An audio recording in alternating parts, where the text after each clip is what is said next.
قرآن خدا نما ہے، خدا کا کلام ہے، خدا کا کلام ہے، بے اس کے معرفت کا چمن ناتمام ہے، ناتمام ہے، ناتمام ہے۔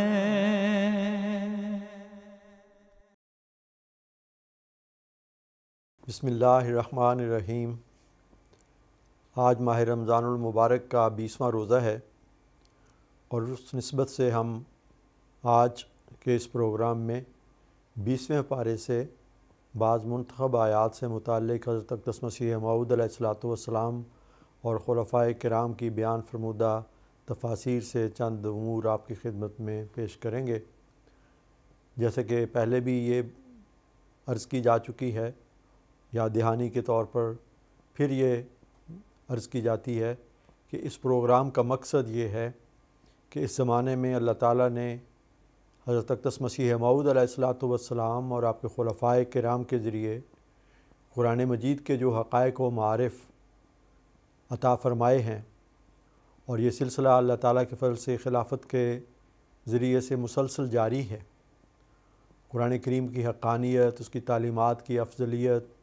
اس کے حقیقی معنی اور تفاسیر جو بیان کی گئی ہیں اور بیان کی جاتی ہیں، ان کی طرف احباب جماعت خاص طور پر توجہ فرمائیں، اور قرآنی علوم اور معارف سے آراستہ ہو کر پھر اس پاک کلام کی سچی اور حقیقی تفاسیر کو دنیا میں بھی پھیلانے کے لیے اپنا کردار ادا کریں۔ یہ تفاسیر جماعت کی طرف سے شائع شدہ بھی ہیں اور انٹرنیٹ پر جماعت کی ویب سائٹس پر بھی اویلیبل ہیں۔ آپ جس آیت کی تفسیر جاننا چاہتے ہیں، جس سورت کی تفسیر جاننا چاہتے ہیں، آپ وہاں سے اس کا انتخاب کیجئے، اور ان تفاسیر میں سے جس تفسیر کو آپ دیکھنا چاہتے ہیں وہاں پہ آپ جا کے اس کی تفسیر کو پڑھ سکتے ہیں۔ اور اسی طرح جو خطابات یا خطبات یا جو درس ریکارڈنگ کی صورت میں دستیاب ہیں، ان سے بھی آپ استفادہ کر سکتے ہیں۔ وقت کی رعایت سے چند باتیں 20ویں پارے سے خاکسار نے منتخب کی ہیں۔ یہ تو ممکن نہیں ہے کہ حضرت اقدس مسیح موعود علیہ السلام اور خلفائے کرام نے جتنی بھی آیات سے متعلق مختلف امور بیان فرمائے ہیں ان کا اشارتاً یا اجمالاً بھی ذکر کیا جا سکے۔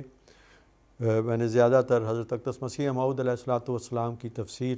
کے حوالے سے بعض باتوں کو منتخب کیا ہے جو آپ کے ساتھ اس پروگرام میں شیئر کرنا چاہتا ہوں۔ سورہ نمل کی آیت 63 میں اللہ تعالیٰ یہ فرماتا ہے کہ امن یجیب المضطر اذا دعاہ ویکشف السوء ویجعلکم خلفاء الارض االہ مع اللہ قلیلا ما تذکرون۔ حضرت اقدس مسیح موعود علیہ السلام فرماتے ہیں کہ خدا تعالیٰ نے قرآن شریف میں ایک جگہ پر اپنی شناخت کی یہ علامت ٹھہرائی ہے کہ تمہارا خدا وہ خدا ہے جو بے قراروں کی دعا سنتا ہے، جیسا کہ وہ فرماتا ہے امن یجیب المضطر اذا دعاہ۔ اسی طرح آپ فرماتے ہیں کہ کلام الہی میں لفظ مضطر سے وہ ضرر یافتہ مراد ہیں جو محض ابتلا کے طور پر ضرر یافتہ ہوں، نہ سزا کے طور پر۔ لیکن جو لوگ سزا کے طور پر کسی ضرر کے تختہ مشق ہوں وہ اس آیت کے مصداق نہیں ہیں، ورنہ لازم آتا ہے کہ قوم نوح اور قوم لوط اور قوم فرعون وغیرہ کی دعائیں اس اضطرار کے وقت میں قبول کی جاتیں، مگر ایسا نہیں ہوا اور خدا کے ہاتھ نے ان قوموں کو ہلاک کر دیا۔ تو یہ بہت اہم نکتہ ہے کہ ہر مضطر کی بات نہیں ہو رہی، بلکہ وہ شخص ہے جسے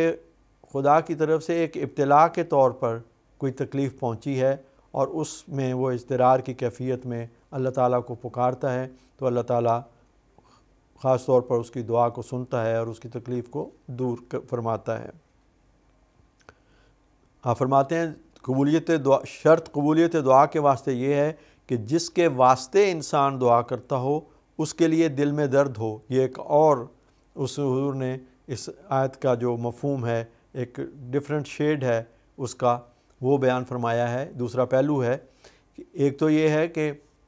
خود پر کوئی اگر کوئی تکلیف آئی ہے، اضطرار کی کیفیت میں انسان اللہ کی طرف جب اضطرار کی کیفیت کو اپنے اوپر وارد کرتے ہوئے اللہ کی طرف توجہ کرتا ہے تو اللہ تعالیٰ اس کی دعا کو سنتا ہے۔ دوسرے یہ ہے کہ جس کے واسطے انسان دعا کر رہا ہے اس کے لیے بھی دل میں درد ہو، تو یہ بھی اضطرار کا ایک اور پہلو ہے جس کو اختیار کرنا چاہیے۔ اگر ہم چاہتے ہیں کہ ہماری دعائیں دوسروں کے حق میں قبول ہوں تو جس کے حق میں دعا کر رہے ہیں اس کا دکھ جو ہے، وہ درد جو ہے، وہ بھی اپنے پر گویا کہ وارد کر کے تو ایک اضطرار کی کیفیت میں بے چینی اور بے قراری کے ساتھ اس کے لیے دعا کی جائے۔ آپ فرماتے ہیں یاد رکھو کہ خدا تعالیٰ بڑا بے نیاز ہے، جب تک کثرت سے اور بار بار اضطراب سے دعا نہیں کی جاتی وہ پرواہ نہیں کرتا۔ دیکھو کسی کی بیوی یا بچہ بیمار ہو یا کسی پر سخت مقدمہ آ جاوے تو ان باتوں کے واسطے اس کو کیسا اضطراب ہوتا ہے۔ بس دعا میں بھی جب تک سچی تڑپ اور حالت اضطراب پیدا نہ ہو تب تک وہ بالکل بے اثر اور بیہودہ کام ہے۔ قبولیت کے واسطے اضطراب شرط ہے، جیسا کہ فرمایا امن یجیب المضطر اذا دعاہ ویکشف السوء۔ پھر آیت نمبر 72 ہے، اس میں فرماتا ہے اللہ تعالیٰ وَيَقُولُونَ مَتَىٰ هَٰذَا الْوَعْدُ إِن كُنتُمْ صَادِقِينَ، کہ وہ لوگ کہتے ہیں کہ یہ وعدہ کب پورا ہوگا اگر تم سچے ہو۔ اللہ تعالیٰ نے مومنوں سے جو وعدے فرمائے ہیں ان کا قرآن کریم میں ذکر ہے، تو بعض دفعہ جو مخالفین ہیں وہ یہ کہتے ہیں کہ یہ جو وعدے تم کہتے ہو کہ تمہارے ساتھ خدا نے کیے ہیں یہ کب پورے ہوں گے۔ حضرت اقدس مسیح موعود علیہ السلام فرماتے ہیں اگر وقت اور تاریخ بتلائی جائے تو ہر ایک شریر سے شریر اپنے واسطے بچاؤ کا سامان کر سکتا ہے۔ اگر وقت کے نہ بتلانے سے پیشگوئی قابل اعتراض ہو جاتی ہے تو پھر تو قرآن شریف کی پیشگوئیوں کا بھی یہی حال ہے۔ حضرت اقدس مسیح موعود علیہ السلام کی پیشگوئیوں پر بعض مخالفین اعتراض کرتے ہیں کہ یہ پیشگوئی تھی، یہ تو پوری نہیں ہوئی، کب ہوگی، اس کا وقت کیوں نہیں بتایا گیا؟ تو حضور فرماتے ہیں کہ یہ ضروری نہیں ہے کہ وقت بھی بتایا جائے۔ آپ فرماتے ہیں قرآن شریف میں بھی بہت ساری ایسی پیشگوئیاں ہیں جن میں وقت کی اس طرح معین طور پر خبر نہیں دی گئی۔ آپ فرماتے ہیں کہ وہاں بھی اس قسم کے لوگوں نے اعتراض کیا تھا کہ متیٰ ھذا الوعد، یہ وعدہ کب پورا ہوگا، ہمیں وقت اور تاریخ بتلاؤ۔ مگر بات یہ ہے کہ وعید کی پیشگوئیوں میں تعین نہیں ہوتا، ورنہ کافر بھی بھاگ کر بچ جائے۔ تو جو انذاری پیشگوئیاں ہیں ان میں معین طور پر نہیں بتایا جاتا، اور قرآن شریف سے جیسا کہ پتہ چلتا ہے اکثر وہاں بغتتاً کا مضمون آتا ہے، اچانک وہ پکڑے جاتے ہیں، اور خدا کی گرفت کی جو انذاری پیشگوئیاں ہیں وہ اس طرح پہ پوری ہوتی ہیں کہ مخالفین کے لیے اور منکروں کے لیے پھر کوئی بھاگنے کی راہ نہیں رہ ہوتی۔ آیت نمبر 83 ہے جس میں اللہ تعالیٰ فرماتا ہے وَإِذَا وَقَعَ الْقَوْلُ عَلَيْهِمْ أَخْرَجْنَا لَهُمْ دَابَّةً مِّنَ الْأَرْضِ تُكَلِّمُهُمْ أَنَّ النَّاسَ كَانُوا بِآيَاتِنَا لَا يُوقِنُونَ، کہ جب بات ان کے خلاف پوری ہو جائے گی تو ہم ان کے جب ان پر فرمان صادق آ جائے گا تو ہم ان کے لیے سطح زمین سے ایک جاندار نکالیں گے جو ان کو کاٹے گا، اس وجہ سے کہ لوگ ہماری آیات پر یقین نہیں لاتے تھے۔ حضرت اقدس مسیح موعود علیہ السلام نے دابۃ من الارض کی جو تفسیر بیان فرمائی ہے بہت ہی لطیف ہے، اور اس کی مثال آپ کو کہیں اور نہیں ملے گی۔ یہ ایک بالکل منفرد نقطہ ہے جو حضور نے بیان فرمایا ہے۔ آپ فرماتے ہیں دابۃ الارض سے مراد کوئی لا یعقل جانور نہیں، بلکہ بقول حضرت علی رضی اللہ عنہ آدمی کا نام ہے،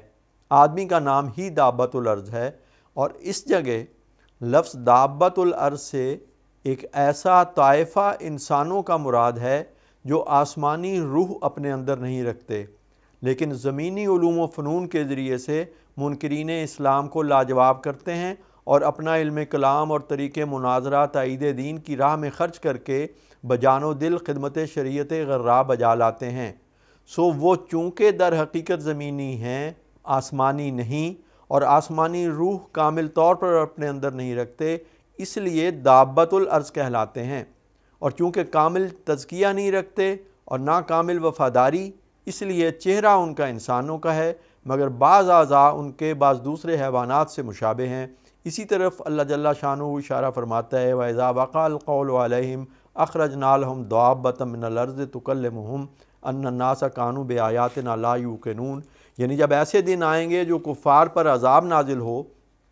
اور ان کا وقت مقدر قریب آ جائے گا تو ہم ایک گروہ دابۃ الارض کا زمین سے نکالیں گے، وہ گروہ متکلمین کا ہوگا جو اسلام کی حمایت میں تمام ادیان باطلہ پر حملہ کرے گا،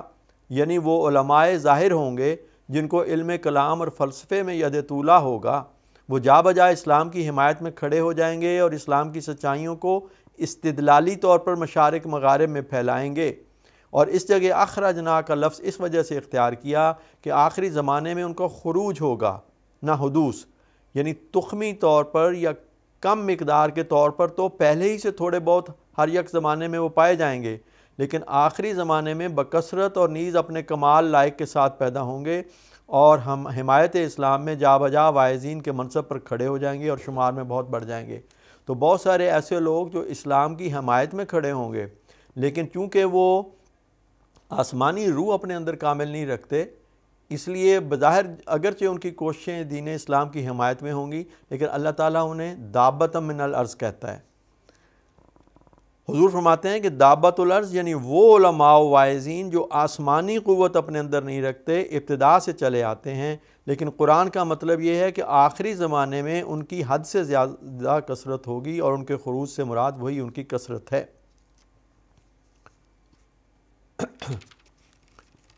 پھر آپ فرماتے ہیں کہ ایسا ہی اس شخص کے بارے میں جو حدیثوں میں لکھا ہے کہ آسمانی وحی اور قوت کے ساتھ ظہور کرے گا، نزول کا لفظ استعمال کیا گیا ہے، یعنی مسیح کے بارے میں، مسیح موعود کے بارے میں، امت میں آنے والے مسیح کے بارے میں آن صلی اللہ علیہ وسلم نے نزول کا لفظ استعمال فرمایا، ینزل فرمایا ہے۔ سو ان دونوں لفظوں خروج اور نزول میں در حقیقت ایک ہی امر مد نظر رکھا گیا ہے، یعنی اس بات کا سمجھانا منظور ہے کہ یہ ساری چیزیں جو آخری زمانے میں ظاہر ہونے والی ہیں باعتبار اپنی قوت ظہور کے خروج اور نزول کی صفت سے متصف کی گئی ہیں۔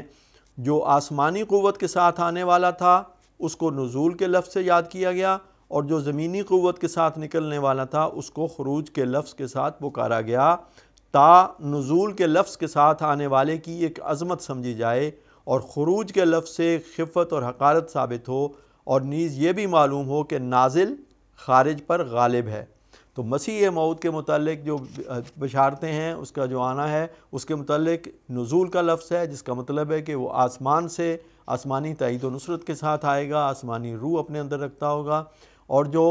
زمینی علماء ہیں جن کے ساتھ جو آسمانی روح اپنے اندر نہیں رکھتے ان کے لیے خروج کا لفظ ہے۔ اسی طرح جو دابۃ من الارض کے لیے بھی خروج کا لفظ فرمایا گیا قرآن کریم میں، اور دجال کے ظہور سے متعلق بھی خروج کا لفظ ہی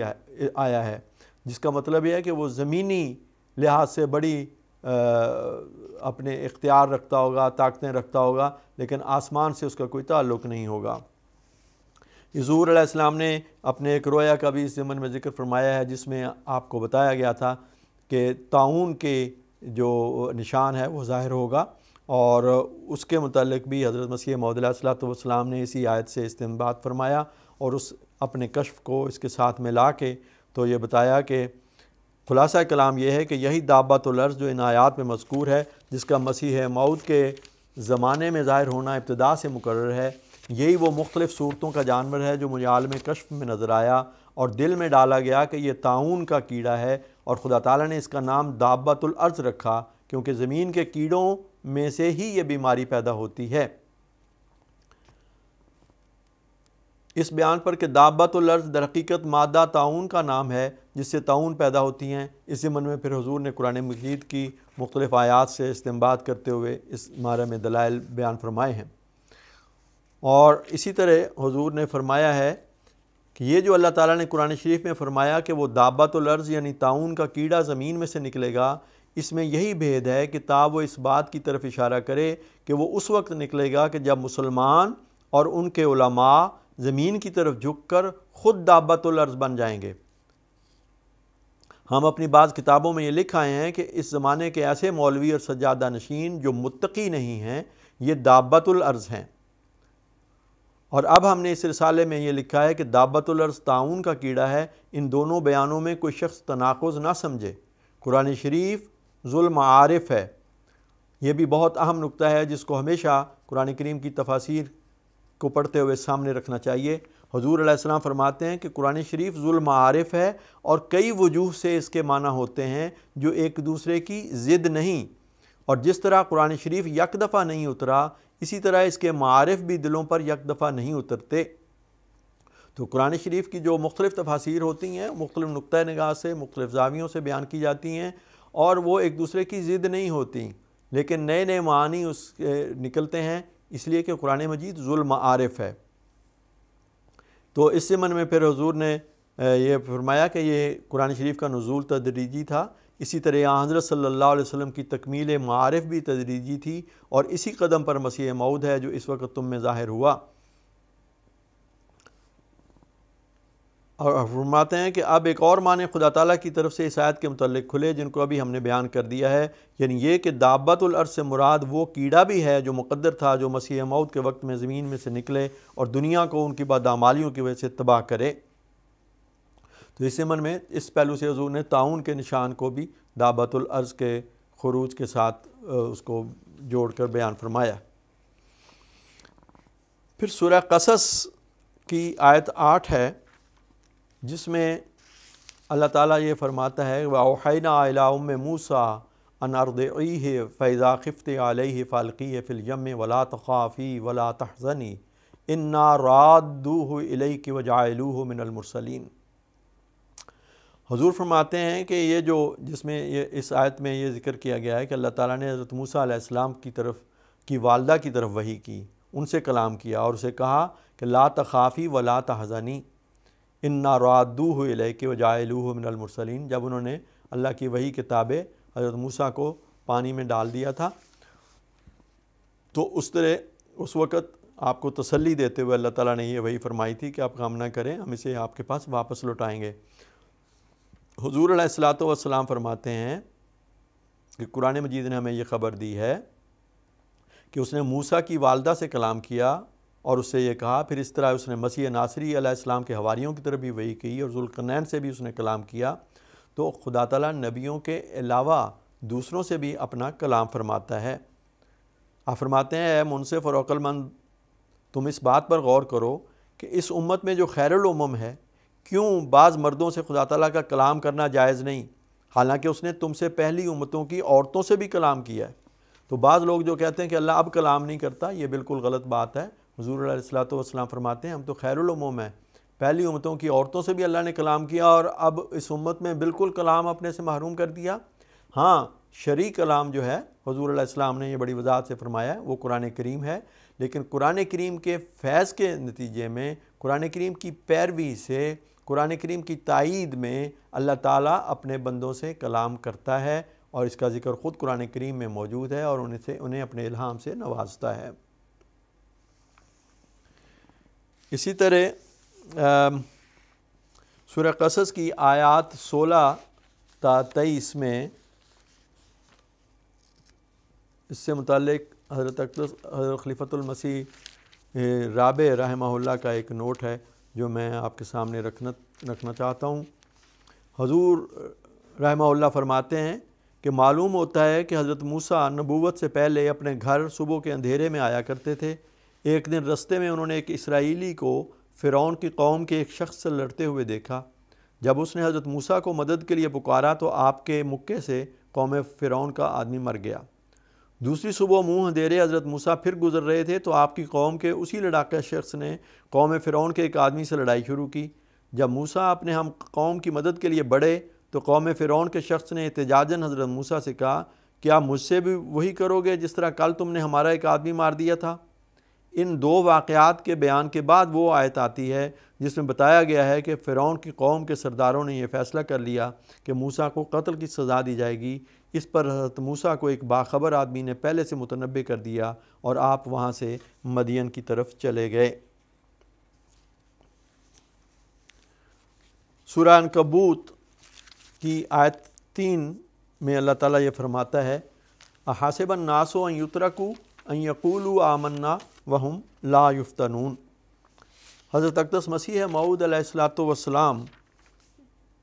نے بڑی تفصیل سے اس آیت کے مضامین کو مختلف جگہوں پہ بیان فرمایا ہے، اور آپ کی جو تفسیر اکٹھی کی گئی ہے مختلف کتب سے ان میں یہ مضمون بیان ہے۔ ہر ایک اقتباس بہت عام ہے اور بہت سے پہلوؤں کی طرف اشارہ کرتا ہے۔ چند ایک باتیں ان میں سے مختلف جگہوں سے چن کے میں نے منتخب کی ہیں جو میں آپ کے سامنے رکھتا ہوں۔ حضور فرماتے ہیں کہ رضوان و قرب الہی حاصل کرنے کے لیے دو ہی طریقے ہیں، کیونکہ اس آیت کا مضمون یہ ہے کہ کیا لوگ یہ گمان کر بیٹھے ہیں کہ یہ کہنے پر کہ ہم ایمان لے آئے وہ چھوڑ دیے جائیں گے اور آزمائے نہیں جائیں گے؟ حضور فرماتے ہیں کہ رضوان و قرب الہی حاصل کرنے کے لیے دو ہی طریق ہیں۔ ایک تو تشریعی احکام سے ترقی ہوتی ہے، اسی لیے تشریعی تکالیف فرمائیں، مگر یہ وہ تکالیف ہیں جن سے انسان بچ سکتا ہے۔ دوسرے وہ تکالیف ہیں جو خدا انسان کے سر پر ڈالتا ہے۔ کسی کے ہاتھ میں تازیانہ دے کر اسے کہا جاتا ہے کہ تو اپنے بدن پر آپ مار، تو وہ حتی الامکان ایسا نہ کرے گا، کیونکہ انسان اپنے تئیں دکھ نہیں دینا چاہتا۔ بس جو تکالیف اختیار میں ہیں ان سے بچ کر وہ منزل مقصود تک نہیں پہنچ سکتا، مگر جو تکالیف خدا کی طرف سے ہوں وہ جب انسان پر پڑتی ہیں اور وہ ان پر صبر کرتا ہے تو اس کی ترقی کا موجب ہوتی ہیں۔ اسی طرح آپ فرماتے ہیں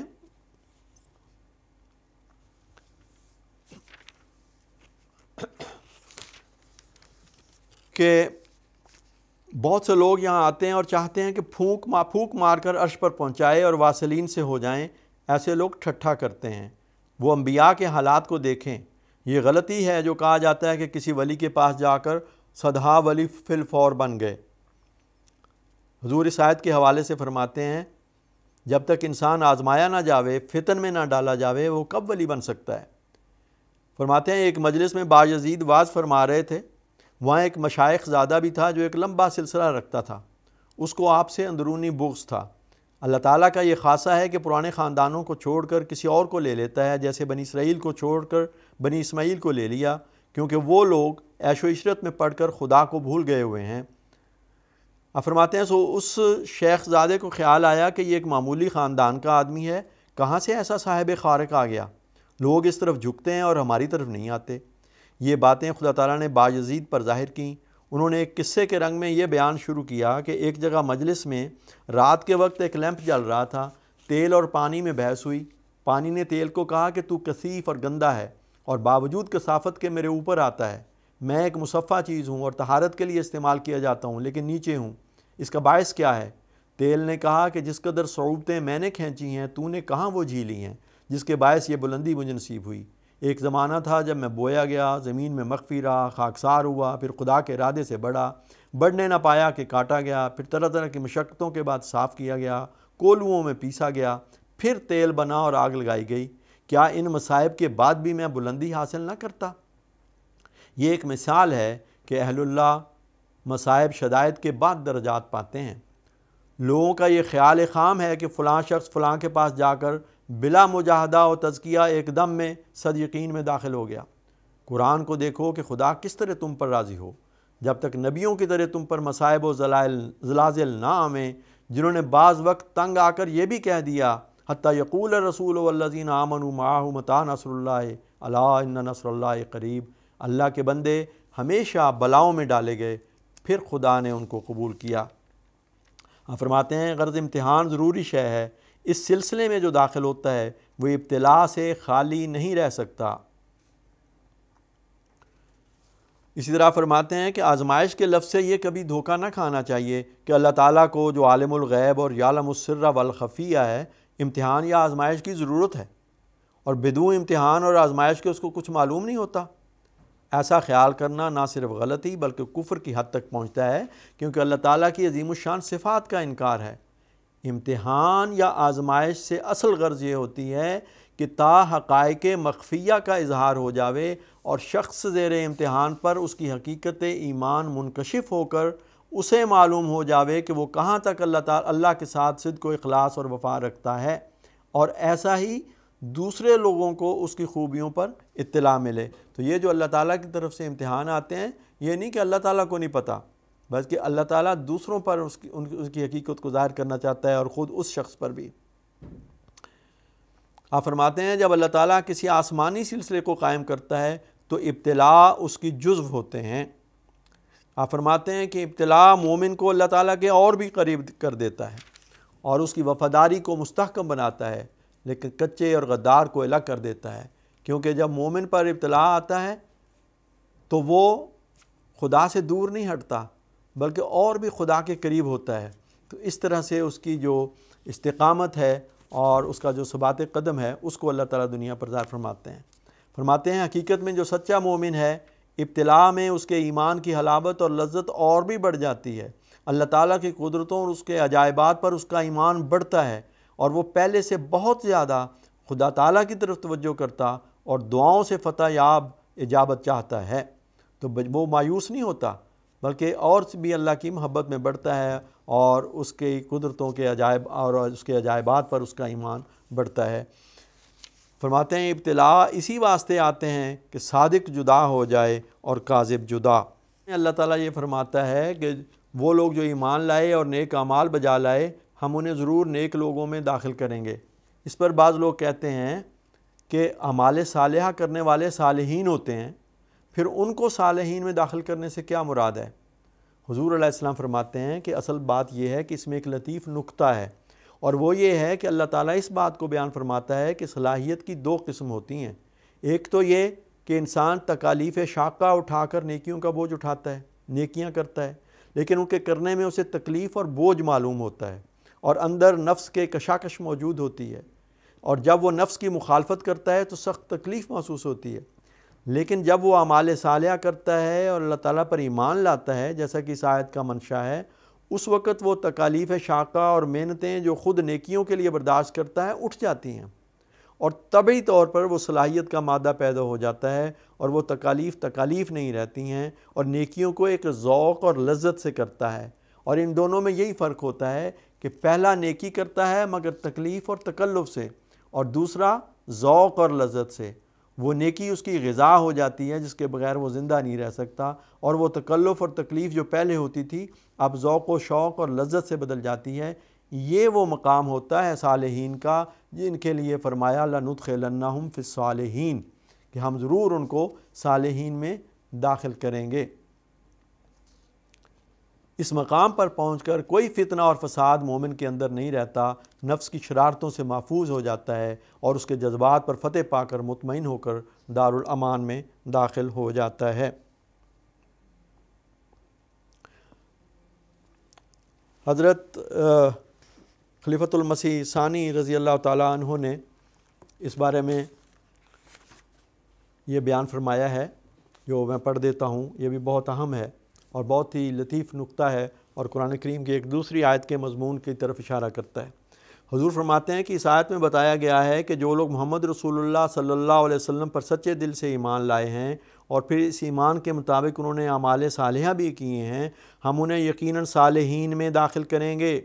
یعنی ان صادق اور راست باز لوگوں میں شامل کریں گے جن کے متعلق زبور باب 37 آیت 29 میں ہم نے وعدہ کیا تھا کہ انہیں فلسطین کی بادشاہت دی جائے گی۔ پہلے ذکر قرآن کریم میں بھی آ چکا ہے کہ ہم نے زبور میں یہ لکھا تھا کہ اس ارض موعود کے وارث صالحین ہوں گے۔ تو حضور فرماتے ہیں کہ یہ جو یہاں پہ فرمایا ہے کہ لَنُدْخِلَنَّهُمْ فِي الصَّالِحِينَ، تو یہ وہ ہے کہ جو محمد مصطفیٰ صلی اللہ علیہ وسلم پر سچے دل سے ایمان لائے ہیں اور اس کے مطابق انہوں نے اعمال کیے ہیں، وہ صالحین بن جائیں گے جن کے لیے قرآن کریم نے ارض موعود یعنی فلسطین کے وارث ہونے کا ذکر فرمایا ہے۔ بہت ہی لطیف اور گہرا نکتہ ہے اور بہت ہی پرلطف ہے۔ فرماتے ہیں گویا وہ وعدہ جو بنی اسرائیل سے کیا گیا تھا اب مسلمانوں کے ایمان اور عمل صالح کرنے کی وجہ سے ان کی طرف منتقل ہو جائے گا، چنانچہ جب تک مسلمان صالح رہے فلسطین مسلمانوں کے پاس رہا، اور جب ان میں بگاڑ پیدا ہو گیا فلسطین بھی ان سے چھن گیا۔ مگر جیسا کہ قرآن کریم کی دوسری آیات سے ظاہر ہے، یہ فلسطین کا چھننا عارضی ہے۔ ایک دن اللہ تعالیٰ ان کو پھر اس ملک میں لائے گا اور ان کی موجودہ پسپائی فتح سے بدل جائے گی انشاءاللہ تعالیٰ۔ فرماتے ہیں امریکن قوم بڑی ہوشیار ہے، مگر اس موقع پر اس نے سخت غلطی کی ہے اور ایک ایسی قوم کی حمایت کے لیے کھڑی ہو گئی ہے جس کو بائبل بھی ملزم قرار دیتی ہے اور قرآن کریم بھی ملزم قرار دیتا ہے۔ یہودی اگر فلسطین میں مستقل طور پر رہنا چاہتے ہیں تو اس کا ایک ہی ذریعہ ہے کہ وہ صالحین میں شامل ہو جائیں۔ خدا تعالیٰ کو ان سے کوئی دشمنی نہیں، وہ حضرت ابراہیم علیہ السلام کی اولاد میں سے ہیں۔ اگر وہ صالح بن جائیں تو وہ اس ملک میں رہ سکتے ہیں، لیکن قرآن کریم میں اللہ تعالیٰ صالح کی تشریح میں فرماتا ہے کہ جو لوگ محمد رسول اللہ صلی اللہ علیہ وسلم کی اطاعت کریں وہ صالح اور شہید اور صدیق وغیرہ کا مقام پائیں گے۔ پس صالح بننے کے لیے محمد رسول اللہ صلی اللہ علیہ وسلم کی سچی پیروی ضروری ہے۔ اگر یہود محمد رسول اللہ صلی اللہ علیہ وسلم پر ایمان لے آئیں تو اللہ تعالیٰ ان کو اس ملک میں قائم رکھے گا اور وہ اسی طرح مسلمانوں کے بھائی ہوں گے جس طرح اسحاق اسماعیل کا بھائی تھا۔ بس کوئی وجہ نہیں کہ وہ ہمت کر کے خدا تعالیٰ کے قانون کو اپنی تائید میں نہ بنا لیں۔ تو یہ ہے وہ نہایت لطیف اور نقطہ جس کو سامنے رکھنے کی ضرورت ہے، اور گویا اس آیت میں اس مضمون کی طرف بھی اشارہ ہے جہاں پہ یہ بتایا گیا تھا کہ ہم نے بزبور میں یہ لکھ دیا ہے کہ اس زمین کے یعنی فلسطین کی علاقے کے وارث وہ لوگ ہوں گے میرے بندے جو صالحون ہوں گے۔ اور یہ اللہ تعالیٰ یہ فرماتا ہے کہ جو محمد مصطفیٰ صلی اللہ علیہ وسلم پر ایمان لائے گا اور اس کے مطابق اعمال بجا لائے گا وہ ان صالحین میں شامل ہو جائیں گے اور وہی اس زمین کے حقیقی معنوں میں وارث ہوں گے۔ قرآن خدا نما ہے، خدا کا کلام ہے، خدا کا کلام ہے، بے اس کے معرفت کا چمن نہ تمام